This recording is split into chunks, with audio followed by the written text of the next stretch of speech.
یہ امریکی year craft career کی سب سے طویل تعیناتی تھی، جو ایران میں فوجی آپریشن میں بھی استعمال ہوا، پھر اس کی تباہی ہوئی، ٹھیک کروایا، بہرحال اسے واپس امریکہ لے گئے۔ اب اس کے جانے سے ظاہر ہے فرق تو پڑا ہے، اب کیا ناکہ بندی امریکہ ختم کرے گا، اب نئے ہرمز کھلے گی، اب یہ معاملات دیکھنے ہیں۔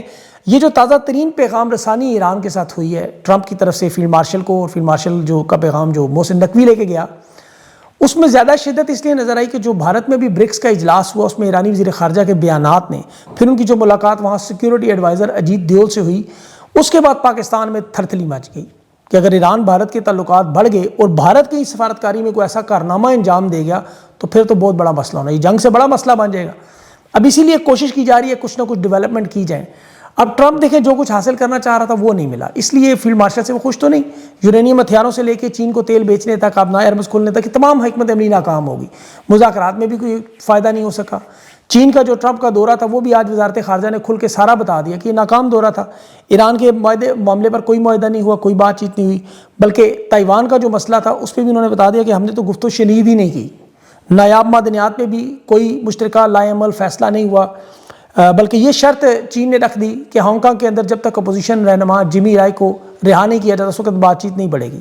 یعنی چاروں مسائل موجود، تجارتی معاملات پہ جو بوئنگ کے آرڈرز ملے چین نے کہا یہ بھی ہماری توقعات سے بہت کم، پھر تجارت سمیت جتنے بھی ٹرمپ کے اہداف تھے ایران معاہدے سمیت وہ کامیاب نہیں ہوئے، تو پھر فیلڈ مارشل کامیاب تو نہیں ہوئے ابھی تک، ٹرمپ بھی کامیاب نہیں ہوا۔ 2 سال تک آپ کو پتہ ہے وہ چین کے صدر کو گھٹیا اور تحقیر اور غلیظ گفتگو کرتا رہا، اور صرف باتیں نہیں، تجارتی جنگ میں باقاعدہ چین کے خلاف جس نے شروع کی، تجارتی ٹیرف بڑھایا، تو اب جو طاقت کا کھیل ہے وہ بڑی بری طرح پھیل گیا ہے، اور اس میں پاکستان کے حالات ظاہر ہے اسی طرح جیسا دنیا کے اس نظام میں ہے۔ آپ غور کریں کہ ٹرمپ کی ہٹ لسٹ میں 3 ملک تھے، کیوبا، ایران اور وینزویلا۔ اب تینوں کے اندر کیا مشترک معاملہ تھا کہ یہ امریکہ کے سپر پاور عالمی نظام کو نہیں مانتے، اثر و رسوخ کے خلاف کھڑے ہوئے، بالکل اس طرح عمران خان جیسے ایبسولوٹلی ناٹ کہہ کے کھڑا ہو گیا۔ اب یہ تینوں ملک روس اور چین کے ساتھ انتہائی گہرے تعلقات رکھتے تھے، خان نے بھی یہ کیا، ان کے پاس دنیا کے تیل اور گیس کے ذخائر تھے، اب نائے ہرمز تھی، جغرافیائی پوزیشن تھی۔ آپ ان تینوں ممالک نے دیکھے پابندیاں لگیں تو امریکی طاقت کو، ڈالر کو ماننے سے انکار کر دیا، عمران خان نے بھی پاکستان میں یہی کیا۔ چین ایران سے سب سے زیادہ سستا تیل خرید رہا تھا، روس ایران کے ساتھ مل کے شام سمیت پورے مڈل ایسٹ میں امریکی پابندیوں کے خلاف مزاحمت کر رہا تھا۔ اب امریکہ کو یہ خطرہ تھا کہ یہ روس، چین اور ایران کا اگر بلاک بن گیا تو مشرق وسطیٰ اور لاطینی امریکہ دونوں میں طاقت کا عروج ختم ہوگا۔ ٹرمپ نے لاطینی امریکہ میں وینزویلا، جس کے پاس سب سے زیادہ دنیا کے تیل کے ذخائر، اور اسے اثر میں رکھنے کی بڑی کوشش کی، بات نہیں بنی، وہاں وینزویلا کے صدر کو اغوا کر لیا۔ اب وینزویلا کے بھی دیکھیں روس اور چین کے ساتھ فوجی، مالیاتی اور توانائی تینوں شعبوں میں تعلقات تھے۔ چین نے یہاں اربوں ڈالرز کی سرمایہ کاری کی، قرضے دیے، روس نے دفاع میں اور تیل کے شعبے میں مدد کی، اور جغرافیائی اعتبار سے آپ کو پتہ ہے وہ امریکہ کے قریب ہے، ٹرمپ کو حملہ کرنا پڑا، صدر اغوا کرنا پڑا۔ کیوبا کے بھی یہی حالات ہیں، 90 میل دور ہے، سر جنگ سے امریکہ کے ساتھ معاملات ہیں۔ چین یہاں پر بھی اربوں ڈالرز لگا چکا ہے، انٹیلیجنس میں، سرویلنس میں، دفاعی تعلقات میں۔ تو ان تینوں پر امریکہ نے پابندیاں لگائیں، تینوں نے ان کو توڑ کے ایبسولوٹلی ناٹ کہہ کے ڈالر سے بچ کے اپنی کرنسی یا روس چین کی کرنسی میں تجارت شروع کر دی۔ اب یہی معاملہ پاکستان میں بھی، چین نے اربوں ڈالرز لگائے ہوئے ہیں، یہاں پر خان کی حکومت انہوں نے گرا دی۔ اب آپ دیکھیں کہ ان تینوں ممالک کے ساتھ جو ہوا وہ انہیں امریکہ دبانا چاہتا تھا کہ یہ نکل کے تو سارا یورپ نکل جائے گا، یورپ بھی چین کے پاس پہنچ گیا، ٹرمپ خود بھی بلکہ چین پہنچ گیا۔ تو جو کام عمران خان نے پاکستان میں کیا، اڈے نہیں دیے، امریکی تسلط سے نکلنے کی کوشش کی، روس چین سے جوڑنے کی کوشش، یہاں جنرل باجوہ سے حکومت سے سائفر سے حکومت گروائی گئی، خان کو بے گناہ اغوا کیا گیا۔ اب ایران میں وہ کامیاب نہیں ہوئے، جنگ کرنے کی کوشش کی۔ تو یہ جو فوجی پیٹرن ہے، طاقت کا کھیل ہے، یوکرین میں، ایران میں، کیوبا، وینزویلا میں یا پاکستان میں بالکل ایک جیسا ہے۔ میں آپ کو روزانہ یہ بتاتا ہوں کہ یہ نظام گرتا ہے۔ اب یہ ایسا نہیں ہے کہ کوئی پیشن گوئی، یہ وہ حالات ہوتے ہیں جنہیں آپ دیکھتے ہیں، نشانیاں۔ مثال کے طور پر یہ بارش جب ہوتی ہے، آپ دیکھیں بادل آتے ہیں، ہوا ہوتی ہے، پھر موسم میں تبدیلی ہوتی ہے، آپ کو پتہ ہے بارش ہونے والی ہے۔ زلزلہ آنے سے پہلے اس کی فالٹ لائن پر پریشر جو بلٹ ہوتا ہے، سائنسدان دیکھتے ہیں زلزلہ، وہ آپ کو بتاتے ہیں، ایگزیکٹ وقت نہیں بتاتے۔ یا آپ درخت دیکھیں، میں ابھی دیکھ رہا تھا باہر، ایک بیمار درخت سوکھنے لگا، جڑیں اس کی کمزور، اب پتہ ہے وہ گرے گا ہی گرے گا، کب گرے گا یہ نہیں پتہ۔ سلطنت کا یا نظام کا بھی یہی حال ہے، معیشت کمزور ہو، عوام ناراض ہو، اداروں میں ٹکراؤ ہو، قرض بڑھ جائیں، جبر ظلم بڑھ جائے، تو کہتے ہیں نظام نہیں چلے گا، اور یہی تاریخ ہے، یہی حقیقت ہے۔ سب کو پتہ ہے سورج نے غروب ہونا ہے، اب غروب تو ہونا ہے، نشانیاں ہیں ساری نظام کے لوازمات کی، یہ جو دراڑیں ہم کہتے ہیں، تو یہ بظاہر ناممکن لگتا ہے، لیکن اس میں صرف نون اور الف ہٹتا ہے۔ یہ امریکہ آپ کے سامنے مثال ہے۔ اس لیے آپ لوگ جو مایوس ہو کے کبھی بھی پیچھے ہٹتے ہیں، میں ان کو یہ سمجھانے کی کوشش کر رہا ہوں۔ میں آپ کو ابھی پاکستان کی تفصیل بتاتا ہوں، وہاں بھی کیا ہو رہا ہے۔ یہ تبدیلیاں دیکھیں ہمیشہ پاکستان میں امریکی مداخلت سے آتی ہیں۔ 2008 میں مشرف ناقابل تسخیر تھا، مکھن سے بال کی طرح نکالا گیا. کونڈا لیسا رائس آئی, مشاق جمہوریت کروایا, نون لیگ اور پیپلز پارٹی کو جوڑ دیا. 2 ان جماعتوں کو اندازہ کریں. مشرف کا وقت پورا ہو گیا تھا, ایکسپائری ڈیٹ ہو گئی تھی. اب اس نظام کا بھی یہی معاملہ ہے. یہ ایران کی جنگ کا ابھی واضح جو ہی راستہ نظر آنا ہے. فیلڈ مارشل اور شہباز شریف کی جو اقتدار کی ایکسپائری ڈیٹ ہے وہ آ چکی ہے, تو 2008 کی وہ تاریخ دوبارہ دہرانے کے لیے تیار. کونڈا لیسا رائس کا کردار وہ امریکہ کی جو قائم مقام سفیر نیٹلی بیکر وہ کر دے گی. اب دیکھیں نا, یہ جو 28ویں ترمیم ہے اس میں امریکی مداخلت نظر آ رہی ہے. بلاول زرداری نیٹلی بیکر سے پہلے ملا چند دن پہلے, اب پھر دوبارہ یوسف رضا گیلانی اور اس کے ساتھ بلاول بھٹو مل گئے. اب بلاول سے ایسا کیا کام ہے جو امریکہ کروا سکتا ہے, جو ٹرمپ شہباز شریف سے نہیں کروا سکتا. پاکستان کے حالات میں دیکھیں, میں نے آپ کو کیوبا, وینزویلا, ایران کا بتایا, جغرافیائی اعتبار سے, خطے کی اسٹریٹجک پوزیشن سے, چین روس کے حالات سے. اب ہمارے ساتھ تو افغانستان بھی ہے, انٹرنیشنل حالات بھی ہیں, معدنیات بھی ہیں. تو نون لیگ چونکہ عوامی سطح پر ناکام ہے, بدنام ہے, یہ ڈیلیور نہیں کر سکے کچھ بھی. پیپلز پارٹی کے پاس فارم 45 ہے ایک تو.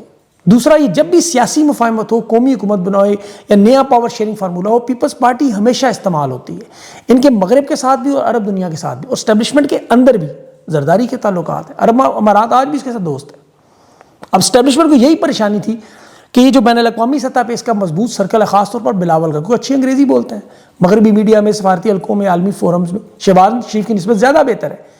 یہ اسٹیبلشمنٹ کو نقصان دیتا ہے کیونکہ اس کا قد فیلڈ مارشل سے لمبا ہے, پرسنالٹی کلیش ہے. لیکن چونکہ پاکستان کی پالیسی میں ہمیشہ امریکہ کا دفاعی معاملات ہوں یا سیاسی معاملات ہوں, یہ امریکہ کے کہنے پر ہوتے ہیں. تو بلاول زرداری نے اپنا سی وی پیش کر دیا ہے, وہ تمام خدمات ان سے 4 گنا زیادہ کرنے کی. تو بجٹ کی تاریخ سے پہلے بعد میں جو 2-3 مہینے ہیں, ظاہر ہے اس میں بدلاؤ سارا آ جانا ہے. سیاسی جماعتیں اکٹھی کرنی ہے, قومی حکومت بنانی ہے یا نون لیگ کو مائنس کرنا ہے, عوامی حکومت. اس میں تو پیپلز پارٹی, JUI یا تحریک انصاف, یہ سارے اکٹھے ہو جائیں گے, کیونکہ تبدیلی جب لازمی ہوتی ہے تو پھر ایسے ہی 2008 میں بھی سب اکٹھے تھے. اب شہباز شریف کے حالات اسی لیے ٹائٹ ہیں. زرداری بہت بڑا فنکار ہے. یہ انمول پنکی کا ایک واقعہ آپ دیکھ لیں, یہ زرداری پر دباؤ ڈالنے لائے تھے نا کہ پیپلز پارٹی کے لوگ نام لیں گے. اس نے بنی گالا کا نام دلوا کے ایک زرداری نے ان کی تباہی پھیر کے رکھ دی. ان کے فرنٹ مین کے کیسز کھولنے آئے تھے, زرداری نے ان کے پول کھول کے رکھ دیے. ملکہ منشیات ملکہ سوشل میڈیا بن گئی ایک بیان سے. یہ وہ کیا کہہ رہی ہے کھول کے کہ ہم تو ڈوبے ہیں صنم, تمہیں بھی ساتھ لے کے جائیں.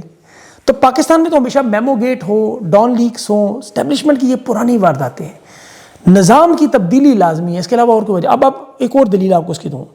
جب تبدیلی کے اثرات نظر آئیں تو دیکھیں, شپ جب ڈوبتا ہے تو چوہے پہلے بھاگتے ہیں. آپ نے سنا ہوگا اس وقت کچھ 632 کے قریب بیوروکریٹ ججز اور وہ لوگ خاص طور پہ جنہوں نے تحریک انصاف پہ 3 سال میں مظالم کی تاریخ لکھی, وہ بھاگ رہے ہیں, بیرونی دنیا میں نیشنلٹیاں لے رہے ہیں, خاندان شفٹ کر رہے ہیں. میں کسی ویلاگ میں ان کی پوری تفصیل بھی آپ کے سامنے رکھتا ہوں تاکہ آپ کو پتہ چلے خالی بات نہیں ہے. وہ ججز جنہوں نے خان کو سزائیں دی, وہ کیسز بنائے, کوئی چھٹیوں کے بہانے بھاگ رہا ہے, واپس نہیں آ رہا, کوئی عرضیاں ڈال رہا ہے ریٹائرمنٹ کی. یہ عمران خان کو پہلے بھی پیغامات دیتے رہے کہ دیکھیں ہماری کنپٹی پہ بندوق رکھ کے کام کروائے.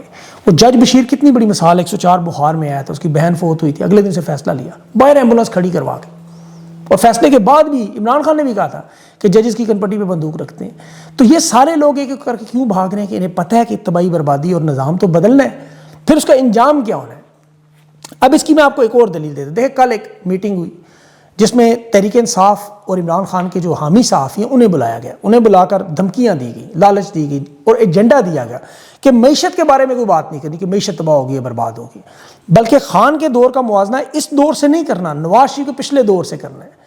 اس میٹنگ میں کچھ لوگ تھے, انہوں نے مجھے تفصیل بتائی کہ جی ہمیں بڑا ڈرایا دھمکایا گیا, لیکن وہ کہتے ہیں ہم مجبور ہیں, ہم مطلب کیسے دکھائیں عمران خان کی حکومت کی مطلب پرفارمنس جو ہے گرانے کے بعد جو اقتصادی رپورٹ شہباز شریف کی حکومت نے جاری کی ہے, اسٹیٹ بینک کے ادارے, شماریات کا جو اسٹیٹسٹکس ادارہ ہے, جو IMF ورلڈ بینک کی فگرز ہے, وہ ہمارے اختیار میں نہیں ہے. GDP خان کی 6.1% تھی, آج جنرل عاصم منیر اور شہباز شریف کی جو معیشت 2.7 پہ, اسے ہم کیسے 6.2 دکھائیں.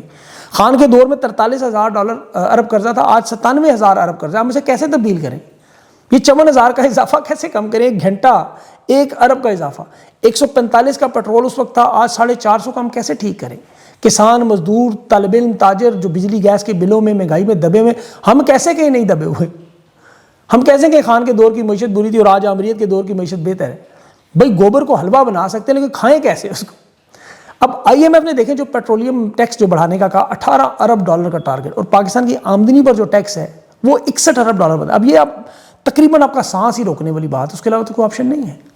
پھر آپ انٹرنیشنل رپورٹس پڑھیں ساری, اور یہ اتنے نااہل ہیں. میں ابھی دیکھ رہا تھا ایک رپورٹ, اس میں ابھی انہوں نے تیل خریدا ہے امریکہ سے 60 لاکھ بیرل. وزیر پیٹرولیم نے بیان دیا خود 60 لاکھ بیرل تیل امریکہ سے.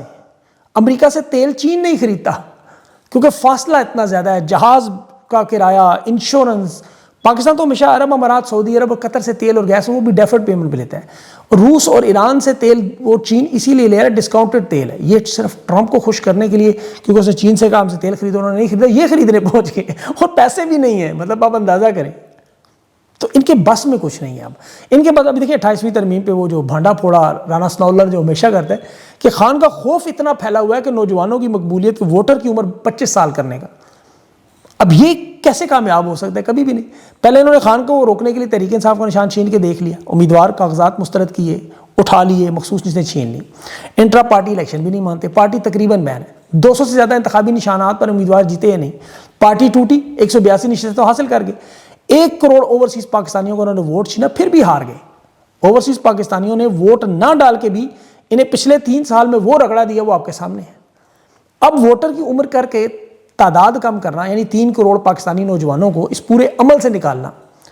مطلب آپ الیکشن کمیشن کی ویب سائٹ پہ جائیں, وہاں جا کے دیکھیں کہ 25 سال سے 65 سال تک کی عمر میں, 25 سے 65, یہ تقریباً 8 کروڑ بنتے ہیں آلموسٹ. اب الیکشن کمیشن میں یہ رجسٹرڈ ہے, وہ کسی بھی سیاسی جماعت کو 2/3 اکثریت کے لیے 2 کروڑ ووٹ چاہیے ہوتے ہیں. خان کے ساتھ سارا ملک کھڑا ہوا ہے 25 سے 65. ہاں یہ عمر 100 سال کر دیں اگر کہ ووٹ 100 سال ہے, وہ پھر شاید چند لوگ رہ جائیں گے, انہیں اٹھا لیں. لیکن یہ دلیل ہے کہ 25 سال آئینی ترمیم کی ووٹ کی عمر کیوں بڑھا رہے ہیں؟ ان سے پوچھیں تو کہ جی وہ سیاسی شعور نہیں ہے. اچھا فوج میں بھرتی کی تو پھر 25 سال عمر کر دیں, نوکری کاروبار کی 25 سال کر دیں, ڈرائیونگ یا شادی کے لیے بھی عمر 25 سال کر دیں کہ جی کم عمر میں سمجھ بوجھ نہیں ہے. سیاسی شعور کا عمر سے تعلق ہی نہیں ہوتا, اس کا تعلق تعلیم سے ہے, معلومات سے ہے, قابلیت سے ہے, حالات سے ہے. اب یہاں انہوں نے اس عمل سے کیا کرنا ہے؟ نوجوانوں میں نفرت ڈالنی ہے. جب آپ آئینی عمل سے نوجوانوں کو نکالیں گے, کیونکہ جمہوریت میں تو ہمیشہ شامل کیا جاتا ہے, کام تو نہیں کر سکتے. اب یہ دنیا بھر میں جمہوریت کا ایک حصہ ہے, رجحان ہے, نظریہ ہے. ابھی انہوں نے اوورسیز پاکستانیوں کو نکال کے دیکھے کتنی بڑی نفرت پیدا کی اپنے لیے, کتنی بڑی نفرت. خان کے ساتھ جو ظلم و ستم ہو رہا ہے تحریک انصاف کے ساتھ یا پاکستانیوں, وہ تو ایک نقطہ ہے. لیکن اوورسیز پاکستانیوں کا ووٹ جو انہوں نے چھینا ہے 1 کروڑ اوورسیز پاکستانیوں کے مخالف. آپ پوری دنیا میں سروے کروا لیں, لوگوں نے سرمایہ کاری نہیں کی, فارن ریمیٹنس نہیں بھیجی, انتہائی کم. یہ بے شک دعوے کریں فارن ریمیٹنس بڑھ گئی ہے, اس کی وجہ 60 لاکھ پاکستانیوں نے باہر بھیجا, 60 لاکھ. پھر پاکستانی کرنسی اتنی بری طرح گری کہ ڈالر ریال کا ریٹ ذرا چیک کریں کہاں پہنچ گئے. مہنگائی ہے, بے روزگاری ہے, لوگوں کی مجبوری ہے گھروں میں پیسے بھیجنا. آج باخدا خان کی حکومت ہوتی یہ فارن ریمیٹنس ڈبل ہو چکی ہوتی تھی. انہوں نے ووٹ چھین کے وہ نفرت پیدا کی. اب یہ 3 کروڑ نوجوانوں کو اس نظام کا حصہ نہیں بنائیں گے تو پھر نفرت کا عالم کیا ہو, خود سوچ لیں. پہلے بھی میں نے کہا کہ اوورسیز پاکستانیوں نے ووٹ چھیننے کے بعد سب سے زیادہ مزاحمت کی ہے, تو نوجوان بھی کریں گے, زیادہ کریں گے اس سے زیادہ. یہ صرف مزاحمت کی طرف جائے گا, بے چینی کی. ابھی نے وہ چیزیں سمجھ نہیں آ رہی ہیں ابھی تک. لیکن میرے خیال میں اب یہ معاملات جو ہیں وقت کے, جیسے میں نے کہا, کوئی نہیں بتا سکتا, نظام نے گرنا ہے. تو لوگ مایوس نہ ہو, تگڑے ہوں, اور انشاءاللہ اللہ سے دعا کریں یہ نظام گرے گا. اب اس کے گرنے میں کیا کیا گرے گا, اب یہ صرف بچانا ہے. کیونکہ میں نے دیکھا خان کے سامنے جو آیا وہ ذلیل ہو کے گرا, اور یہاں خان کے سامنے جو ہے وہ ہم نہیں چاہتے کہ اس حد تک ذلیل ہو کے گریں, کیونکہ ان کی بھی ضرورت ہے پاکستان کے لیے. تو بس اس بات کو اب سمجھیں, بڑی میں نے گہری بات کی ہے. اپنا خیال رکھیں. اگلے ویلا تک کے لیے مجھے اجازت دیں. اللہ حافظ.